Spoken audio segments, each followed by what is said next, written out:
میرے محترم سامعین، اگر آج ہم اپنے مظلوم فلسطینی بھائیوں کی اور کسی طرح بھی امداد نہیں کر سکتے تو کم از کم ہم اتنا تو کر سکتے ہیں کہ ہم اسرائیلی کمپنیوں کی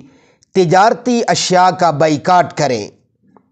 کہ یہ بھی منکر پر ناراضگی کی اظہار اور ظالم سے بے تعلقی برتنے کا ایک مؤثر طریقہ ہے، اور شرعاً بحیثیت مسلمان ہم اس بات کے مکلف ہیں کہ اس سلسلہ میں جو طریقہ اختیار کرنا ہمارے لیے ممکن ہو ہم اس سے دریغ نہ کریں۔ یہ انسانی فریضہ ہے، یہ شرعی ذمہ داری ہے، اور اہمیت ایمانی اور غیرت اسلامی للکار کر ہم سے پوچھ رہی ہے کہ کیا ہم اس کے لیے بھی تیار نہیں ہیں؟